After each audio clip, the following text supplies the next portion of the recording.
How to implement the sum operation? Firstly, we need to know Python provides built-in accumulation function called sum. Therefore, we can invoke this directly. And secondly, we need to understand how to use it. Sum doesn't wait until the number are appended to the list.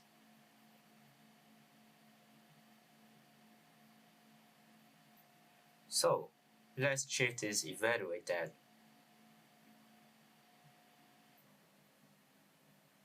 We need to read values in each row of specific column.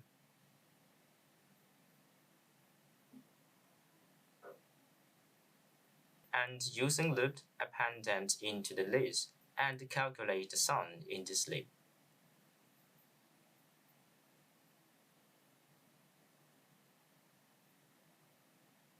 Thanks for watching.